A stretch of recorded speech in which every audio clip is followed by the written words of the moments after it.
बच्चों, कैसे हैं आप लोग? It's Anuradha ma'am here. Welcome to my YouTube channel made commerce easy. आज के वीडियो लेक्चर में मैंने अकाउंटिंग इक्वेशन के कुछ ऐसे एडजस्टमेंट्स लिए हैं जो यूजुअली आपको बहुत टफ लगते हैं।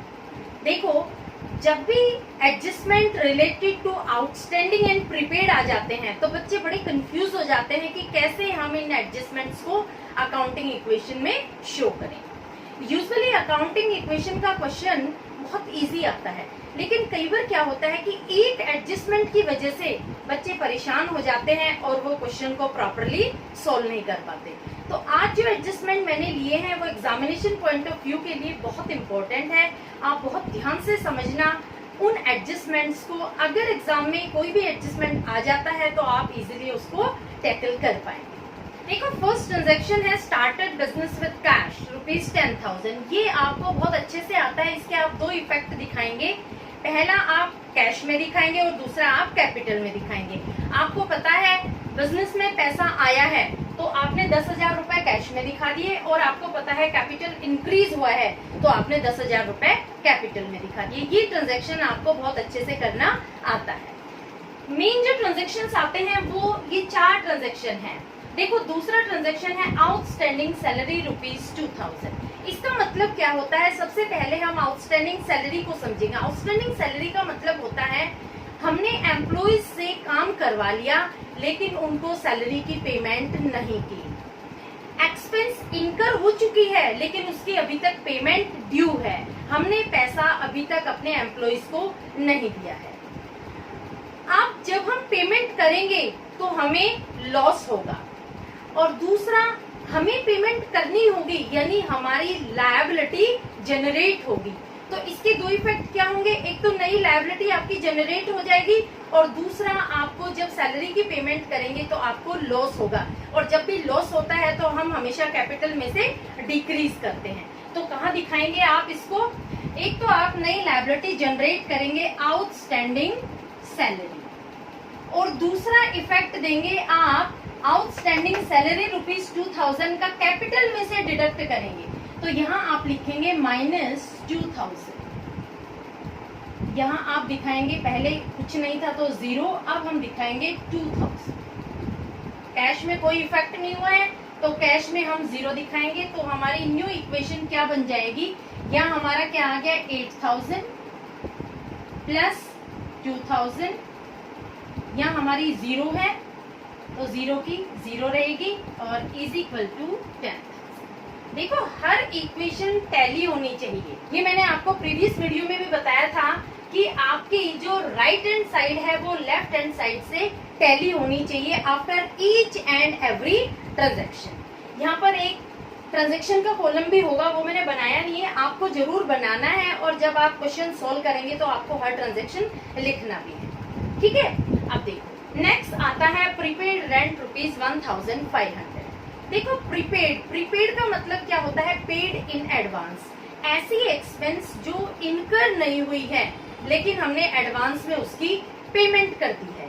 इसका मतलब क्या हुआ? हमारे पास से पैसा गया तो हमारा कैश कम होगा। तो पहला इफेक्ट हम कैश में से कम करेंगे ₹1,500, क्योंकि कैश में हमने पेमेंट की है। और दूसरा, हमारी ये प्रीपेड रेंट है यानी इन फ्यूचर के लिए हमने पेमेंट की है, तो हमारी एसेट जनरेट हो जाती है, नई एसेट बन गई प्रीपेड एक्सपेंसेस। तो यहाँ हम लिखेंगे प्रीपेड एक्सपेंसेस। ये हमारी नई एसेट जनरेट हो जाती है। तो यहाँ 0 हमारे आ जाएंगे ₹1,500। यहाँ कुछ नहीं आएगा।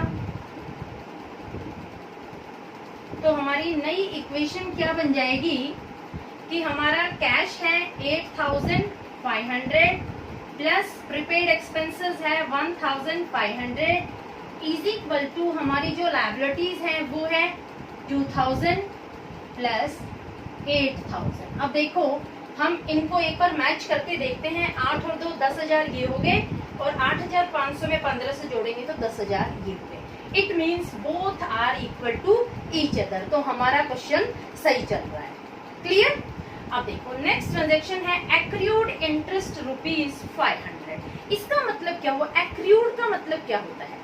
देखो, ऐसी इनकम जो हमने अर्न कर ली है लेकिन रिसीव नहीं हुई है। Income which is earn but not received. हमने पैसे कमा तो लिए हैं लेकिन अभी तक हमें मिले नहीं है, मिलेंगे इन फ्यूचर। तो इन फ्यूचर यानी ये हमें प्रॉफिट होगा और हमने अर्न कर ली है, यानी हमारी एसेट जनरेट हो चुकी है।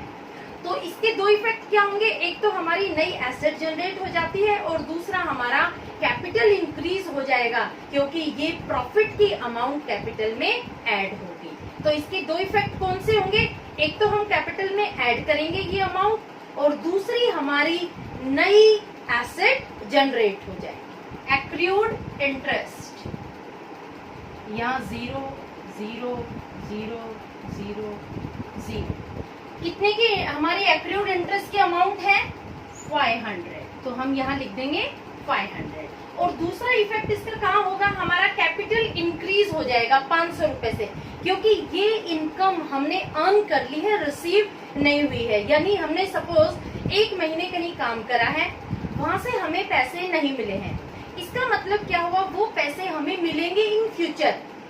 ठीक है, अभी मिले नहीं है लेकिन मिलेंगे, मिलेंगे यानी हमारी एसेट बन चुकी है और हमारा उससे कैपिटल इंक्रीज होगा क्योंकि वो बिजनेस के लिए एक प्रॉफिट होगा। तो हम यहाँ पर 500 रुपए ऐड कर देंगे प्लस 500, यहाँ 0 0, यहाँ भी 0, यहाँ 0। तो नई इक्वेशन क्या बन जाएगी हमारी, 8500 cash plus 1500 prepaid expenses plus 500 accrued interest is equal to हमारी लायबिलिटीज, अभी तक क्रेडिटर्स कुछ भी नहीं है तो हम 0 ही दिखाएंगे। इसके बाद हमारी आउटस्टैंडिंग सैलरी बनी है, आउटस्टैंडिंग सैलरी क्या है हमारी 2000 रुपीज और इसके बाद हमारा कैपिटल बन जाता है 8500। देखो टैली करके देखो इनका टोटल कितना होता है, 8 और 2 10,500, तो यहाँ भी हो रहा है आपका 10,500। ये दोनों साइड एक दूसरे से मैच करनी बहुत जरूरी है। अगर ये मैच नहीं होगी इसका मतलब you must have made somewhere mistake. ठीक है, ये दोनों मैच हो रही है, इसका मतलब आपका क्वेश्चन सही है। अब आता है आपका last adjustment, commission received in advance ₹1000। इसका मतलब क्या होता है कि आपको एडवांस में पैसे मिल गए हैं लेकिन आपने वो पैसे अभी तक कमाए नहीं हैं, यानी आपका कैश तो इंक्रीज हो जाता है क्योंकि आपको पैसे एडवांस में रिसीव हो गए हैं, लेकिन उसके साथ साथ आपकी लायबिलिटी भी इंक्रीज हो जाती है। आपको किसी ने कहा कि मैं आपको 1000 रुपए दे रहा हूँ कमीशन के, आप मेरा ये काम करवा देना, तो उसने आपको एडवांस में पैसे दे दिए, यानी आपका कैश तो इंक्रीज हो गया, इनफ्लो ऑफ कैश हो गया, लेकिन आपकी लायबिलिटी भी बढ़ गई है कि फ्यूचर में आपको उसका काम करवाना है। जो 1000 रुपए आपने अर्न नहीं किए हैं लेकिन रिसीव कर लिए हैं, उसके लिए आपको अभी काम करना बाकी है। तो इसका मतलब ये लायबिलिटी आपकी इंक्रीज हो जाती है। तो इसके दो इफेक्ट क्या होंगे, एक तो नई लायबिलिटी जनरेट हो जाती है अनअर्न्ड इनकम की, ठीक है, और दूसरा आपका कैश इंक्रीज हो जाता है तो आपकी एसेट भी इंक्रीज हो जाए। तो कहाँ दिखाएंगे आप, यहाँ पर ऐड करेंगे ₹1000 आपने ऐड किए प्लस 0 इज इक्वल टू 0 + 0। यहाँ पर आपकी नई लायबिलिटी जनरेट हो जाती है। कौन सी liability, commission received in advance भी लिख सकते हैं और अनअर्न्ड इनकम भी लिख सकते हैं आप, अनअर्न्ड इनकम, यानी ये इनकम, ये पैसे अभी तक आपने कमाए नहीं है, सिर्फ आपने रिसीव किए हैं।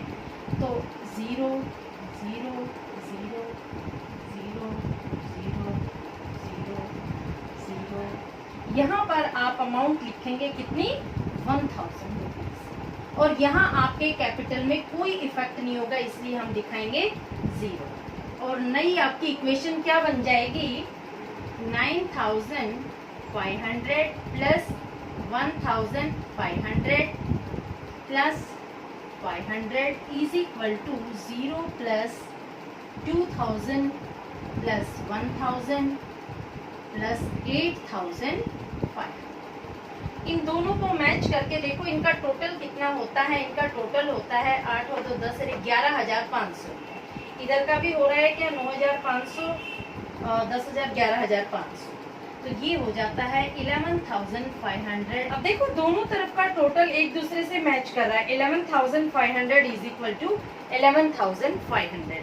अकाउंटिंग इक्वेशन में लेफ्ट हैंड साइड और राइट हैंड साइड दोनों एक दूसरे के इक्वल होनी चाहिए, ठीक है।